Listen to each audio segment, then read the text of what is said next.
don't want to sleep now.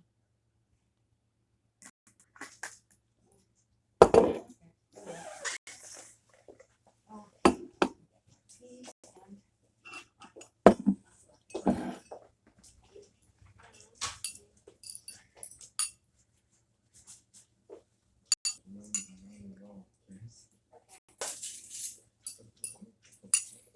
are you peeing just now?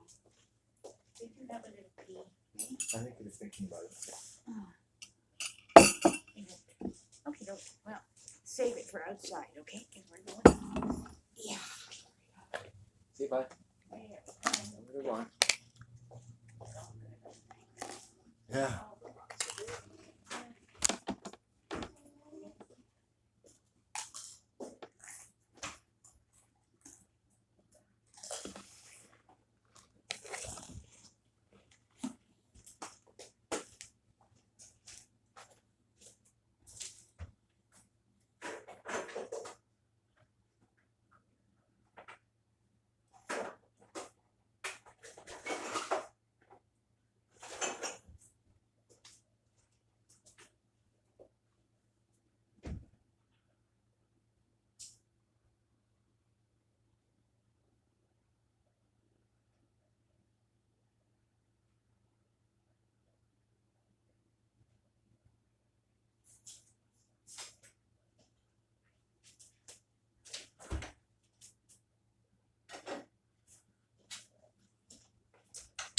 My mom, in her childhood, was mentally, emotionally, physically, sexually defiled. And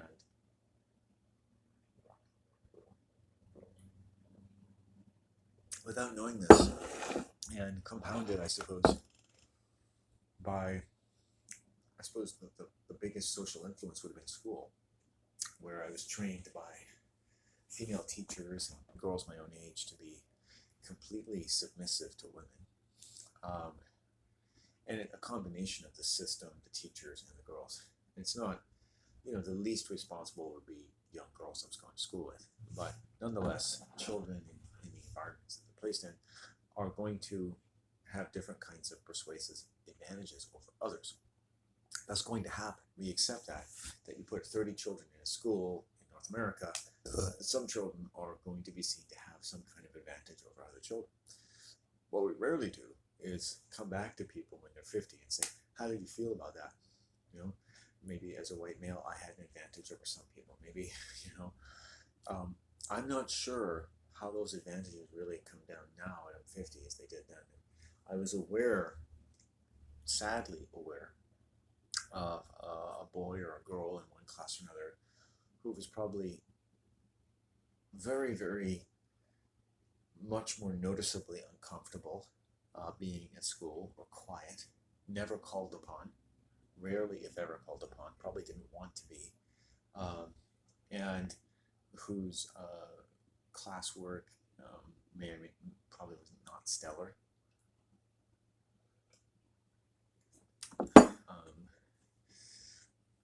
For some reason, I took to doing the stupid human tricks of doing schoolwork.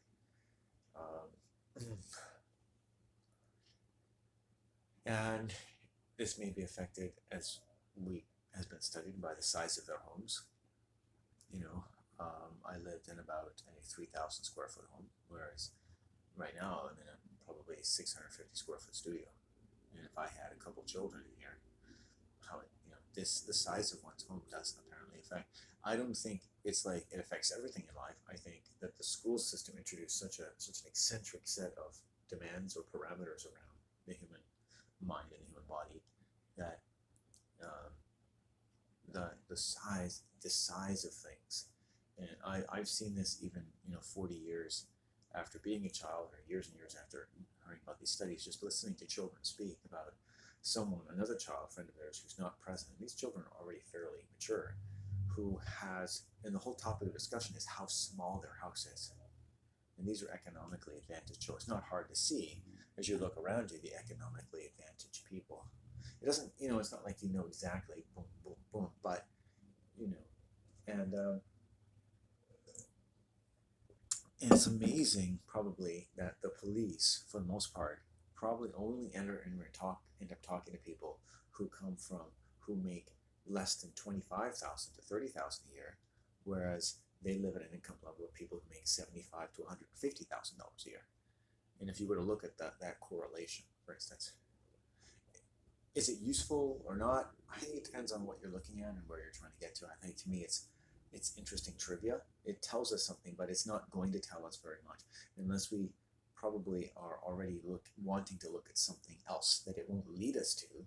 But once we happen to the right thing, it will correlate with that thing. And so combined with birth order, probably middle child. I don't know a lot about it, but you could probably persuade me that middle children are going to have certain similar qualities to ones that are firstborn or the youngest.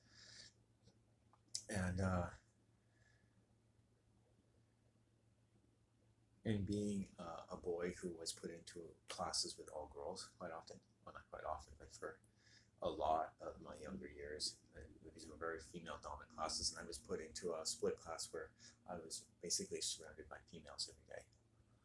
And a teacher had requested that. I had that teacher 2 years in a row. Clearly had handpicked the boy that she wanted to be there. And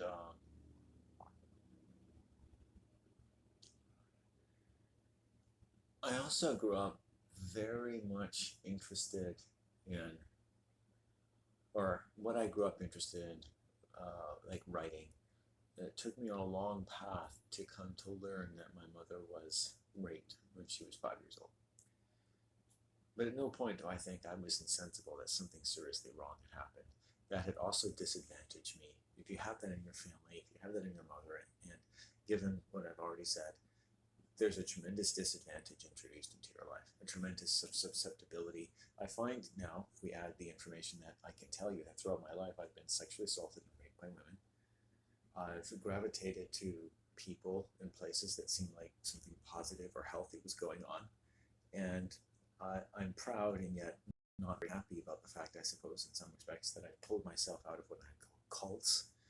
And I understand that humans who have disruptions in their developmental years are more likely to be part of certain groups. But then I look at all groups and I think all groups have the same problems as any cult. So I call it the cult capacity of human groups. So from being 5 years old to now, myself, I have no level of satisfaction in terms of being able for myself to maintain my own boundaries and sense of safety in terms of my sex, my physical body, my emotional safety, my reputation or dignity through any association I've had with women for sure, but also men. And a lot of the areas have been female-dominant areas of health or whatever that I happen to be a part of, whether it's a group that just happens to be filled with health-interested people or an organization focused on health, combinations thereof. So very poor. So I come to this place in my life at 15 and go, this has been shit poor. My relations with people have been shit poor. Security, home, and relationship has been shit poor.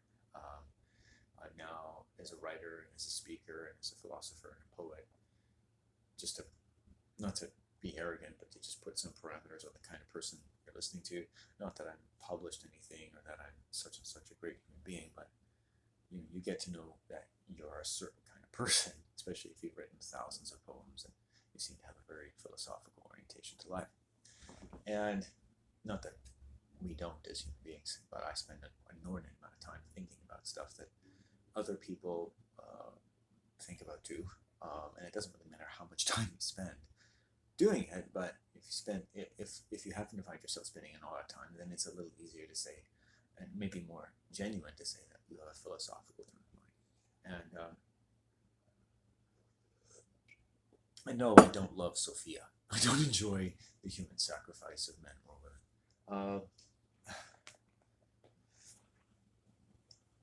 So unhappy and prone to abuse, prone to notice abuse, prone to speak up about abuse, as I say, which actually gets me abused. Whereas other people might move laterally over here, I do, but I'm usually the kind of person who goes, first I'm going to say something, do something, move laterally. And also, I can't help the fact that and you could break down responsibility differently depending on how you see codependency and the volition of human beings. And certainly when you end up in a group of human beings who don't have any moral agency and aren't accountable for what happens to be even accidentally or incidentally violent behavior of them or the people under them, then the responsibility falls on you. You say, well, you get away then, or you should never have joined, and it's up to you. Do better next time. And yet the shock of it tells you that that's not enough. That's not enough. And the sadness underneath that when you're in groups where you are sensible of violence and you are shocked by things, and it's very hard to find a reason that isn't extremely unflattering to myself, which is part of being sexually assaulted, as to why people choose to initiate violence with me, men and women.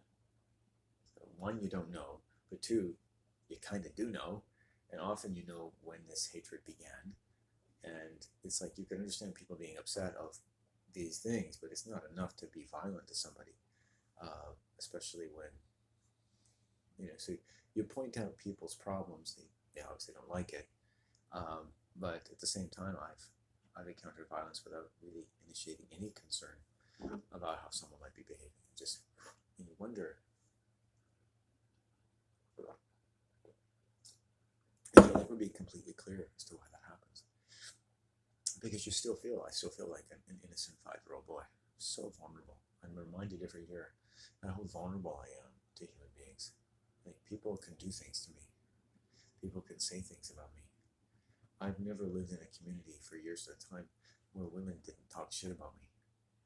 And yet I've never had a girlfriend. And I've never, aside from my beloved mother with whom I live, never had a healthy relationship with a female. I've never felt safe. Not a female. It's just, you think you are, and then you're not. And a lot of it is because this person that you're rooming with or that you're around, everything they're doing that they're involved with that's positive or looks like healthy food and whatnot involves a level of control that has itself been induced by something that it's not really solving. So a level of control that's been induced by something it's not really solving. Hey, I want to do this. Hey, I'm really healthy. Hey, I'm doing this. And hey, I'm doing this. And hey, I'm doing this. And those things can be good or not.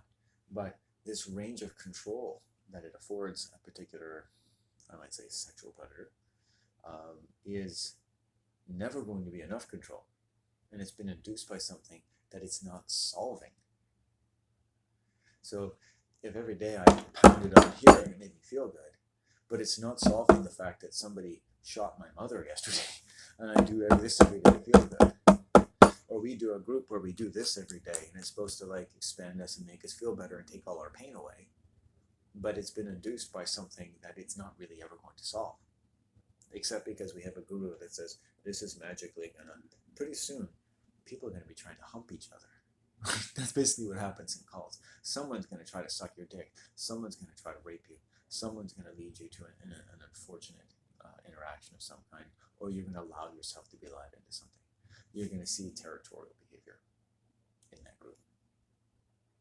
And then an honest, thoughtful young boy, say like myself, or young man, or 50-year-old man, or all of those people, is going to say, why? It begs the question.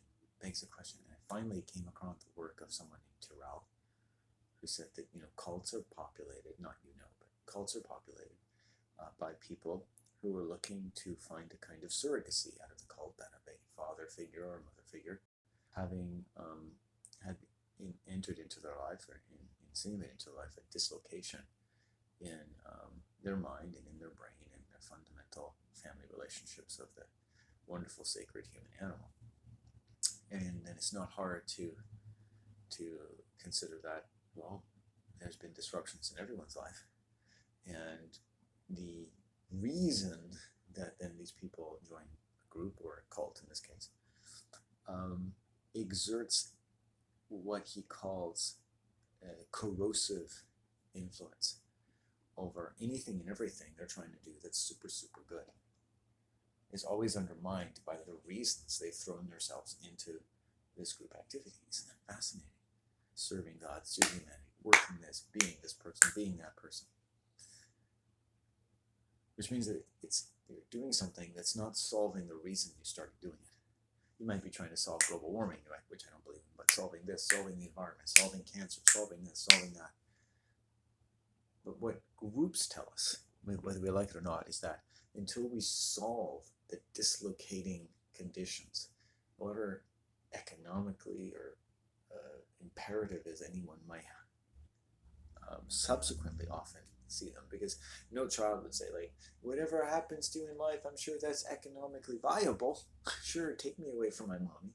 It's only that you're taken away from your parents, like, oh yeah, that's the way life is supposed to be, because your identity becomes something that whose survival now is married to an economic imperative that is supposed to keep you safe and sound.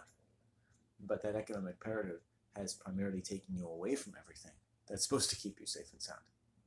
And now your safety and soundness and your sense of identity and safety and sound is wedded to a group that encourages and advances the most challenging and then codified relationship of your existence. So no human thinks that there's anything worth solving unless a group of people join together by an unspoken necessity to solve primal dislocation issues must work to achieve, even though it can never solve their primal issues and never will, even though then everything they say that they are doing or want to do can never be achieved, and even though violence within that group beyond it is inevitable because of the corrosive influence of the inciting types of dislocation which promote people joining the available groups to solve all these other problems except the primary problem, the one that now is supposed to basically be natural. Oh, of course, life is difficult and everyone feels bad about growing up and everyone loses their childhood in some way and everyone loses their mother in some way. Everyone loses their father, and your father's just a man and your mother's just a woman and you have to work. And economics are what they are, whether you like it or not. That's how we survive, and that's what survival is. And yet your survival has been wedded to that of a predatory economic dominion founded upon dislocating you and your family. Fascinating, eh?